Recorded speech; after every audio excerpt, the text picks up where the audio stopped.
राज्यातील सर्व शाळांमध्ये वंदे मातरम गीत वाचनाचे आदेश देण्यात आले। मंत्री मंगलप्रभात लोढांकडून गावदेवीमधील शाळेत वंदे मातरम सामूहिक गीत वाचन करण्यात आलं। 31 ऑक्टोबर ते 7 नोव्हेंबर या कालावधीत वंदे मातरम या गीत वाचनाचे आदेश आहेत। तर वंदे मातरम हा आझादीचा मंत्र होता असं मंगलप्रभात लोढांनी म्हटले।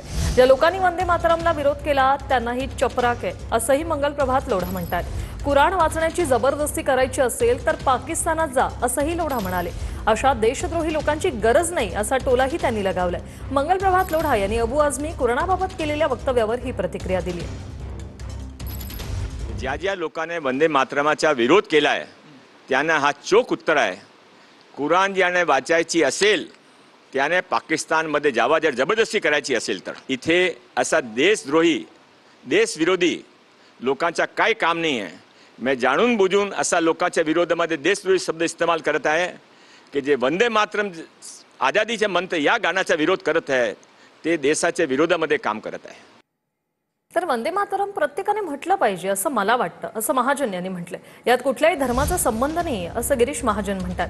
वंदे मातरम अनिवार्य केलं तर मला वावगं वाटत नाही असंही महाजन यांनी म्हटलंय। आपल्याला सर्वांना कल्पना आहे 150 वर्षापूर्वी बंकिमचंद्रांनी वंदे मातरम हे गीत लिहिलं आणि हे गीत गात अनेक लोकांनी छातीवर गोळ्या झेलल्यात, देशाला स्वातंत्र्य मिळवून दिलं, अनेक हजारो लोक लाखो लोक रस्त्यावर उतरलेत। हे आमचं राष्ट्रगान आहेच वंदे मातरम आणि मला वाटतं ते प्रत्येकाने म्हटलं पाहिजे। याच्यामध्ये कुठे धर्माचा याचा कुठेही संबंध नाही। हे आमचं राष्ट्रगान आहे, हे आमचं देशाचं गाण आहे आणि मला वाटतं त्यासाठी हे कंपल्सरी करावं असं म्हटलं तर मला काही वावगं वाटत नाही।